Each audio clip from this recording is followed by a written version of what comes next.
Recording number 230 Bhagavatam చదువుకుంటూ ఉన్నాము. పంచమ స్కంధం ఫస్ట్ ప్రథమాశ్వాసం స్టార్ట్ అవుతోందన్నమాట. ఇప్పుడు ఇది పోతన అనువాదము కాదు, గంగన అను పోతన శిష్యుడు చేసిన అనువాదము. దీనిని పోతన రచన కన్నా తక్కువది అని కొందరు భావింతురు, కానీ రచన పోతన రచనకు సాటిగానే ఉండును. అనువాదము కూడా పోతన వలనే శ్రద్ధాభక్తులతో చేయబడినది. ఇట్లే సింగన షష్ఠస్కంధమును కూడా చక్కగా అనువదించను. వెలిగందల నారయ్య రచించిన ఏకాదశ ద్వాదశ స్కందములు మాత్రము రచనలోను అనువాదమునను చాలా తక్కువగా ఉన్నవి. గంగనామాత్యుడు తాను అనువదించిన భాగమును కృష్ణునికి అంకితము చేసెను. అయినను పోతన భక్తి ప్రణాళికలో విప్రతిపత్తి కనిపింపదు. గ్రంథము మొదట పోతన ధ్యానించినది పరమేశ్వరుని, ప్రత్యక్షమైనది కోదండరాముడు, షష్ట్యంతములతో సంబోధించినది శ్రీకృష్ణుని, అంకితమిచ్చినది శ్రీరామునకు. ఇది సర్వావతారమూర్తి అయిన నారాయణుని కవి వస్తుధ్వని. దాని అందలి శ్రీకృష్ణ ధ్యానమే ఈ గంగన మార్గము. సంపదలు కలిగించి కరుణాసముద్రుడవై లక్ష్మీదేవి భర్తవై లోకశ్రేయస్సు ప్రవర్తనముగా అవతరించి లోకాతీత గుణములను ప్రదర్శించి గోకులమును విస్తరింపచేసిన నందగోపుని కుమారా వినుము.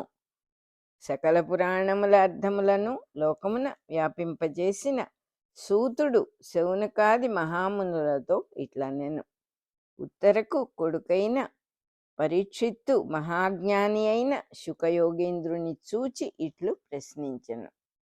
ప్రియవ్రతుని వృత్తాంతము అని ఇక్కడ హెడ్డింగు. మునీంద్ర, ప్రియవ్రతుడు పరమభాగవతోత్తముడు, ఆత్మజ్ఞానమునందు విహరించుచుండువాడును గదా. అతడు గృహస్థుడై ఉండి గృహముల సుఖములలో ఎట్లు మునిగి ఉండెను. గృహస్థ ధర్మమున కర్మబంధములు తప్పవు, తత్ఫలితముగా పరాభవములు తప్పవు. పరాభవములనగా అవమానములు కావు, తనకిష్టము లేని వానిని సరిపెట్టుకొనవలసిన పరిస్థితులు. అట్టి గృహముల యందు ఇతరులతో సంబంధములు తెంచుకొనిన వారు సంతోషముగా ఎట్లు జీవింపగలరు? అంతర్యామి అయిన విష్ణువే తమకు శరణాగతి అని శిరస్సు వంచి నమస్కరించిన మహాత్ములు కోరికలు లేనివారు. అట్టివారు కుటుంబములందు నివసించవలెనని ఇష్టపడుట సహజమా?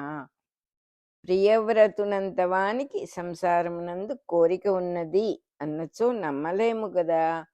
ఇల్లు, భార్య, బిడ్డలు అనువారిని గూర్చి మమకారము మిగిలి ఉన్నచో పరిపూర్ణత ఎట్లు కలుగును? శ్రీహరి అనువాని తత్వము తెలిసిన వారు ఎట్లగుదురు? చెలింపని భక్తి కలుగుట ఎట్లు? ఇది నా సందేహము మాత్రము గాని ప్రియవ్రతుని గూర్చిన అభిప్రాయము కాదు. దీనిని తేటపరపుము అని ప్రశ్నించగా శుకయోగి ఇట్లు పలికెను. అట్లు కాదు, నారాయణుని యందు మనస్సు మళ్ళీ దాని రుచి చూచిన వానికి కూడా మొదట అప్పుడప్పుడు విఘ్నములు కలుగవచ్చును, తప్పులేదు. అయినను అతడు పూర్వమార్గమును విడిచిపెట్టక సాధన పూర్తి చేయును. విడిచిపెట్టక సాధన పూర్తి చేయువాడు నారాయణుడే గాని జీవుడు కాదు. నారాయణుడు జీవుని విడిచిపెట్టడు. చెరువులలోనికి నది నుండి తూము పెట్టిన వరకే గాని పెట్టిన తర్వాత చెరువు నీళ్లను గుర్చిన విషయము నదీ వేగమునకు సంబంధించినదే. ప్రియవ్రతుడు నారద మునీంద్రుని పాదసేవ చేసుకొనినవాడు. అరుదైన ఆధ్యాత్మ సాధనము అనబడు సత్రయాగమునందు ఆజన్మ దీక్ష వహించి భూమిని పరిపాలించెను. మొదట అతడు తాను రాజ్యమును స్వీకరించుట తన జ్ఞాన మార్గమునకు భంగకరమని నమ్మి రాజ్యమును అంగీకరింపలేదు. దానిని గమనించి చతుర్ముఖుడు ఇతనికి రాజ్యమందు మిక్కిలి ఆసక్తి పుట్టింతునని సంకల్పించెను. సమస్త దేవతా పరివారముతో బయలుదేరి బ్రహ్మలోకము నుండి ఆకాశ మార్గమున ప్రయాణము చేయుచుండెను. హంసవాహనుడై వేదములచే కొలువబడుచు తారకల నడుమ చంద్రుని వలె బ్రహ్మదేవుడు విహరించుచుండెను. మునీంద్రులు తన్ను ప్రశంస చేయగా తారాపదమున ప్రయాణము చేసి దిగివచ్చెను. చతుర్ముఖుడు దిగివచ్చుట అని హెడ్డింగ్. సిద్ధులు, సాధ్యులు, గంధర్వులు, చారణులు, గరుడ కింపురుషాదులు ఇరుదెసలా స్తోత్రములు చేయుచుండగా గంధమాదన పర్వతపు లోయల దారులను వెలిగించుచూ వచ్చెను. నారదుడు స్వయంభువ మనువును ప్రియవ్రతుని తోడ్కొని నమస్కరించి బ్రహ్మను ఆహ్వానించెను. ముగ్గురును స్తుతించిరి. చతుర్ముఖుడు సంతోషించి ప్రియవ్రతునితో ఇట్లనెను: జీవుడు లోక వ్యవహారములలో వర్తించినచో సంసారబద్ధుడగుననియు, వానిని విడిచిపెట్టి అంతర్యామిని ఉపాసించినవాడు తరించుననియు, ఈ రెండే మార్గములున్నవనియు భావించుట జీవుని సాధనలో ఒక స్థితి. ఈ స్థితిలో ఉన్నవారు లోక విషయములకు దూరముగా ఉందురు. దానిని సృష్టికర్త మెచ్చడు. అట్లు ప్రవర్తించుట వలన లోకోపకారము జరుగదు. ముముక్షుజనుల సాంగత్యము సంసార జీవులకు లభింపక గొప్ప కోసమై వేరుగా జీవించుట మిగులును. అంతేకాక సంసార బంధము నుండి విముక్తి చెందుట ఈ సృష్టిలో ఉన్నవారికే గదా. దేహము, ఇంద్రియములు, మనస్సు ప్రసాదింపబడినది వాని సద్వినియోగమునకు గాని దేహము నావల పారవేయుటకు కాదు. ఈ దేహాదులు మనకు ప్రసాదింపబడినవి గాని మనము కోరగా వచ్చినవి కావు, కనుక మనవి కావు. వానిని సొంతమునకు ఉపయోగించుటకు హక్కు లేనట్లే ఉపయోగించకుండుటకు కూడా హక్కు లేదు. ప్రభుత్వము వారు డబ్బిచ్చి ఒకనిచే వాణిజ్యము పెట్టించినప్పుడు ప్రభుత్వ ద్రవ్యము నష్టము వచ్చునేమో అని భయపడి దుకాణము మూసి కూర్చుండుట ప్రభుత్వ ద్రోహమే అగును. అట్లే దేహేంద్రియాదులను సద్వినియోగము చేయని వారిని బ్రహ్మ గాని దేవతలు గాని మెచ్చరు. సత్కర్మాచరణము వలన కర్మనాశము కలుగునే గాని కర్మ మానుట వలన కలుగదు. దాని వలన కర్మ భ్రష్టుడగును. ఇట్లు కాళ్ళు చేతులు ముడుచుకొని కూర్చుండిన వానికి పరిస్థితులు ఆవశ్యకములను కల్పించి ఏదో వ్యవహారములలోనికి దింపును. అది బ్రహ్మాదుల సంకల్పము కనుక తప్పదు. చతుర్ముఖుడు ప్రియవ్రతునకు రాజ్యమునందు ప్రీతి కలిగించునని దిగివచ్చిన వైభవము ఇచ్చట వర్ణింపబడినది. జీవుని చైతన్యము ప్రవృత్తి నివృత్తుల నడుమ పర్యాయత్వము చెందుచుండును. అది అతని ఇష్టము కాదు. చక్రమునందు తిరుగుచున్న ఇసుక రేణువు క్రిందకు మీదకు పోవుచుండుట తప్పించుకొనగలదా? చక్రము కేంద్రము నారాయణుని యందున్నప్పుడు పరిధుల యందు తిరుగుచున్న జీవులు ఏమి చేయగలరు? జరుగుతున్న దానికి ఇష్టపడుట సాధన చేయవలసినదే గాని ఇష్టము వచ్చిన దానిని జరిపించుకొనుటకు యోగము మున్నగు సాధనములు చేసినచో చెడిపోవుదురు. అనగా కాలము వ్యర్థమగును. తారకల మార్గమున చతుర్ముఖుడు దిగివచ్చెనట. అనగా సృష్టి మొదట తారకలుగా ఏర్పడి వాని యుగ యుగాంతర కార్యమైన మండల పరివర్తనమున ఒక్కొక్క తారకు గ్రహములేర్పడి మండల పరివర్తనము పూర్తి చేయుచుండగా ఒక్కొక్క గ్రహమున జీవులేర్పడి జనన మరణముల మండలవర్తనము చేయుచుందురు. ఇదియే బ్రహ్మలోకము నుండి ప్రియవ్రతుని వరకు దిగువచ్చు దారి. ప్రియవ్రతుడు అనగా తనకు ప్రియమైన దాని కొరకు వ్రతము చేయుచున్నవాడు. తనకు మోక్షము ఇష్టము గనుక రాజ్యము వలదని భీష్మించినవాడు. చతుర్ముఖుడు హంసవాహనుడై వేదములచే కొలువబడుచు దిగివచ్చెను. అనగా జీవి శ్వాస తన వాహనముగా దిగివచ్చి ప్రాణములు, వాక్కు, కర్మాచరణము, ఇంద్రియ ప్రవృత్తులు అనబడు 4 వేదములచే కొలువబడుచున్నాడు. తారకా పరివృతుడైన చంద్రుని వలె వెలుగొందుచున్నాడనగా చంద్రుని గమనము వలన భూమి చుట్టూను 28 దినముల ఋతుకాలము వర్తించి జీవుడు గర్భస్థుడగుచున్నాడనియు, జన్మించుట ఆదిగా చంద్రుని గమనముచే చేష్టలు కలిగి కర్మాదులయందు ప్రవర్తించుచున్నాడనియు అర్థము. ఇంద్రాదులు సేవించుచుండిరనగా ఇంద్రియాదులకు అధిపతులుగా దేవతలు దేహములందు వర్తించుచున్నారు. సన్మునీంద్రులు ప్రశంసించుచున్నారనగా సప్త ఋషులు మున్నగు తారకల నుండి దిగివచ్చు జ్ఞానకాండము జీవుని ప్రజ్ఞలలో 7 ప్రజ్ఞలుగా దిగివచ్చి ఉపదేశించుచున్నది. సిద్ధ సాధ్య గంధర్వాదులు 2 ప్రక్కలా స్తోత్రములు చేయుచున్నారనగా ఆయా ప్రజ్ఞల వలన కుడి ఎడమలు ముందు వెనుకలు క్రిందు మీదులు ఏర్పడి జీవుడు దేహముతో వ్యవహారములోనికి దిగుచున్నాడు. గంధమాదనము అనగా పూర్వజన్మ కర్మ వాసనలను కొనివచ్చునట్టి జీవలక్షణము. దాని 2 లోయలు అనగా స్త్రీ పురుషులుగా దిగివచ్చు సృష్టి. ఈ వైభవముతో సృష్టికర్త జీవుని దగ్గరకు దిగివచ్చుచున్నాడు. దిగివచ్చిన జీవులకు నారదుడు జ్ఞానోపదేశము చేసి సృష్టికర్తతో బ్రహ్మ విద్యోపదేశమునకై అనుసంధానము చేయుచున్నాడు. నారదుడు మోక్షజ్ఞానమునకును స్వయంభువ మనువు సమస్త కర్మాచరణ సమన్వయ రూపమైన సమర్పణ విద్యకును పరమ గురువులు. మనువుతో ప్రియవ్రతుని కొని నారదుడు చతుర్ముఖునకెదురుగా వచ్చెననగా జీవుడు మన్వంతర ధర్మములను పాటించి మనువు ధర్మమును శాసనముగా స్వీకరించి బ్రహ్మ విద్యతో తరించు సమన్వయము చూపెను అని అర్థము. బ్రహ్మోపదేశము అని ఇక్కడ హెడ్డింగ్. ప్రియవ్రతుని చూచి చిరునవ్వుతో బ్రహ్మ ఇట్లనెను, నారాయణుడు హరి అయి దిగివచ్చి నా వాక్కుల రూపమున నీకు తెలుపవలసిన అంశములను సందేశములుగా పంపెను. నిశ్చలమైన మనస్సుతో వినుము. ఇది నా వాక్కు కాదనియు శ్రీహరి వాక్యములనియు గ్రహింపుము. నీవు గాని నారదుడు గాని నేను గాని అందరము మన హృదయములందున్న ఈశ్వరుని ఆజ్ఞ ప్రకారము నడుచుకొనుచున్నాము గాని దానిని తప్పి స్వతంత్రముగా ప్రవర్తించుట సాధ్యము కాదు. హృదయమునందు సర్వజీవులకునో ఈశ్వరుడు వసించి బుద్ధులను ప్రేరేపణ చేసి సంకల్పములను పుట్టించుచుండును. తద్వ్యతిరేకముగా త్రిగుణముల సమ్మేళనము వలన మనస్సునకు అభిప్రాయములు కలిగినను అవి జరుగవు. ఎంతటి స్వతంత్రుడైనను తనకు నచ్చిన విధమున ప్రవర్తింపగలడే గాని నచ్చని వానిని నచ్చింపచేసుకొనలేడు కదా. కనుక అతడు ఆటబొమ్మయే గాని స్వతంత్రుడు కాడు. నచ్చునట్టి లోపలి కేంద్రమున ఈశ్వరుడుండి ఏది నచ్చింపచేయవలెనో దానినే కిరణములుగా విడిచిపెట్టుచుండును.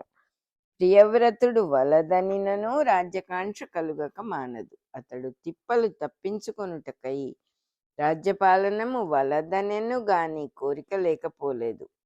పోయినచో మోక్షమునందు కోరిక ఎట్లు పుట్టును? ఒక కోరిక గొప్పదని ఒక కోరిక తక్కువ అని భేదము చూపుట మానవుని చిత్త చాంచల్యము. ఇది కావలను అనుకున్నవాడెప్పుడునూ కోరిక గలవాడే. మోక్షమన్నది మానవుడు పెట్టుకున్న పేరే గాని భగవంతుడిచ్చున్నది కాదు. భగవంతుడిచ్చినదైనప్పుడు దాని యందు కోరిక ఉండదు. తపస్సు చేయుట, విద్యలు నేర్చుట, యోగాభ్యాసము చేయుట, శౌర్యము చూపించుట, జ్ఞానమును ఆర్జించుట, ధర్మమును ఆచరించుట, అర్థములను సమకూర్చుకొనుట మొదలగు ప్రయత్నములు జీవులచే చేయబడుచున్నవి. ఎవనికి నచ్చిన దానిని వాడు పట్టుదలతో అవలంబించుచున్నాడు. అట్లు నచ్చుమని ఎవరు చెప్పిరి? అది అంతయు నారాయణుని ఆజ్ఞాబలము కనుక దాని నుండి ఎవడునూ తప్పించుకొనలేడు. మనము పుట్టుట, జీవించుచుండుట, పోవుట మనం ఇష్టపడి చేయుచుండుట లేదు. కనుక ఇవి దేవుని అధీనములే కాని మన అధీనములు కావు. అవి మనవి అనుకొనినప్పుడు శోకము, మోక్షము, సుఖము, దుఃఖము, భయము కలుగుచున్నవి. ఇట్లు కలుగకూడదనుట కూడా మన ఇష్టము కాదు. నీలో ఉన్న ఈశ్వరుని అధీనమున ఇవి జరుగుచున్నవి. నారాయణుడే ఈశ్వరుడుగా ఇందరిలో కూరుచున్నాడు కనుక నీ ఇష్టము అని తలపకుము. నారాయణుడు జీవులలో ఈశ్వరుడుగా దిగివచ్చినప్పుడు శ్రీహరి అనబడును. అతడు శ్వాస నుండి వాక్కుగా దిగివచ్చుచుండును. ఇదియే ప్రణవము. ఒకడు మాట్లాడినప్పుడు ఇంకొకనికి వినబడుచుండును. ఇదియే శృతి అనబడు వేదమంత్రము. విన్నదానికి జీవునియందు అర్థములు గోచరించి మంచి చెడ్డలుగా తోచుచుండును. ఇవి ప్రకృతి యందలి త్రిగుణముల వలన జరుగుచున్నవి. తమోగుణం ఎక్కువైనప్పుడు నిర్లక్ష్యము, విన్నదానిని నమ్మకుండుట, ఎదుటివానిని పాటింపకుండుట మున్నగునవి కలుగును. రజోగుణం ఎక్కువగా ఉన్నప్పుడు మనకు తెలిసినది సత్యమనియు ఇతరులు మంచి చెప్పినను వినుటలేదనియు మున్నగు భ్రాంతులు కలుగును. దానికి ఫలితమే దుఃఖము. ఇట్టి ప్రణవముతోనూ వేదముతోనూ పేనిన గుణత్రయము అను 3 పేటల దారములతో ఏర్పడిన త్రాడొకటి జీవుల ముక్కులలో నుండి చెవులలో నుండి దూర్చి ఒకటిగా కట్టబడి ఉన్నది. ఈ బంధముతో సిగమోర వేయబడిన గొడ్ల వలె మనుష్యులు తెలియకున్నను ఈశ్వరాజ్ఞయందు ప్రవర్తించి పనులు చేయుచూ వాని పొలములలోబడి మేయుచున్నారు. ఈ విధముగా నరుడు వేనిని సాధించుకొనినను సుఖము దుఃఖము అనుభవించుటయందు ఈశ్వరుని పైననే ఆధారపడి ఉన్నాడు. తనకు తెలియని విషయములకు గుడ్డివాడుగను తెలిసిన విషయములకు కన్నులు గలవాడుగను నరుడు వర్తించుచుండగా దీపము వలె ఈశ్వరుడు వెలుగుచున్నాడు. కన్నులున్నవాడు దీపమును ఆధారముగా చేసి కన్నులు లేనివానిని చేయి పట్టుకుని నడిపించవచ్చును గదా. అట్లే తెలియని పూర్వకర్మ ఫలములను అనుభవించుచు తెలిసిన వాని విషయమున మరల కర్మబంధములు కల్పించుకొనకుండా జీవించుట తెలివైన పని. అది ఒక్కటే మానవుడు చేయగలిగినది. కలలో కనిపించిన కష్ట సుఖములు అసత్యములు అని తెలియవు, కానీ మెలకువ వచ్చినంతనే తెలియను. అట్లే సరి అయిన జ్ఞానము అనుగ్రహింపబడినవాడు తాను పూర్వము చేసిన కర్మ ఫలమును అనుభవించుచునే రాబోవు కర్మఫలములను రహితము చేసుకొనుటకై ఇప్పుడు ఆచరించు కర్మలను వినియోగించును. తపస్సు చేయుటకు వనవాసము చేసినను జయింపవలసిన ఇంద్రియములు లోపల ఉన్నవి గాని శత్రుమిత్రాదులయందు లేవు కదా. ఇంద్రియములు జయింపబడనప్పుడు అడవిలో వసించుచు కోరికలు పెంచుకొని కర్మబంధము తెచ్చుకొనును. సన్యాసము పుచ్చుకొని చందాలతో ఆశ్రమము కట్టించి దానిని పెంపకము చేయుటకై తోటలు దొడ్లు వాణిజ్యము పెట్టి ఆశ్రమపుట ఆస్తిని భద్రపరచుటకై న్యాయస్థానముల చుట్టూను తిరిగిన ఏమగును. సంసారము భార్యాబిడ్డల మగము నుండియే ఊడిపడనక్కరలేదు. అది కావలెననుకొనిన తావు నుండి ఏర్పడుచుండును. గోడలకు బూజు పట్టినట్లు మంచమున నల్లులు చేరినట్లు మన పద్ధతిని బట్టియే సంసారం ఏర్పడును. గృహస్థాశ్రమమునందు కూడా జితేంద్రియుడై అందరియందు ఉన్న అంతర్యామియందు ఆత్మజ్ఞానమును స్మరించువానికి మోక్షమే సిద్ధించును. శత్రువులను జయించదలచినవాడు కోటలో నుండి సుశిక్షితులైన సైనికుల వ్యూహముతో పోరాడుట ఒక పద్ధతి. వెలుపల నుండి కోటను ముట్టడించుట మరి ఒక పద్ధతి.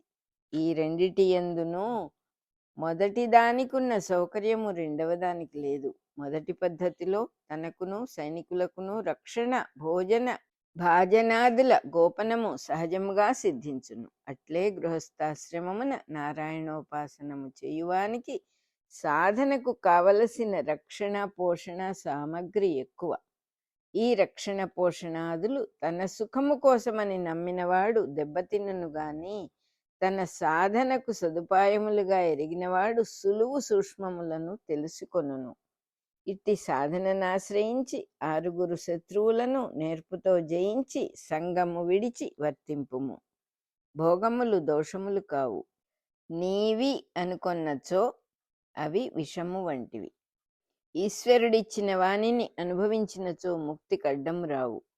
ఒక పెద్ద రైల్వే అధికారి నీతో మాట్లాడుటకై ఆకస్మికముగా తనతో రైలెక్కుమని కోరగా టిక్కెట్టు లేదని బాధపడరాదు. టిక్కెట్టు కొనకుండా ప్రయాణము చేయువాని చౌర్య దోషము తనకంటదు. అట్లే మంచి అన్నము వస్త్రము గృహము తన ప్రయత్నము లేకుండా స్వధర్మానుష్ఠానము వలన సిద్ధించుచుండును. వానిని అనుభవించుట దోషమనుకొని మంచమున్నను క్రింద పడుకున్నవాడు వెర్రివాడే కాని వైరాగ్య సంపన్నుడు కాడు. చతుర్ముఖుని వాక్యములు విని ప్రియవ్రతుడు అంగీకరించి నమస్కరించి శిరస్సు వంచెను. అటుపైన స్వయంభువ మనువు తన తండ్రి అయిన చతుర్ముఖుని పూజించెను. పూజలు అందుకొని చతుర్ముఖ బ్రహ్మ తన లోకమునకు పోయెను. స్వయంభువ మనువు సత్యసంధుడు. అతడు బ్రహ్మ మన్నన పొంది నారదుని అనుజ్ఞపై తన సుతుడైన ప్రియవ్రతునకు పట్టాభిషేకము చేసెను. అటుపైన స్వయంభువ మనువు తన నివాసమైన ఆశ్రమమునకు వెడలిపోయెను. ప్రియవ్రతుడు రాజై ఈశ్వర వాక్యము వలన రాజ్య పరిపాలనము అనబడు కర్మతంత్రమున ప్రవర్తించెను. అది అంటుకొనకుండుటకై నిత్యము శ్రీహరి పాదపద్మములను స్మరించుచు రాగద్వేషములు లేక నిత్యానంద స్థితిలో మెలగెను. మన రికార్డింగ్ నంబర్ 230 అయిపోయింది.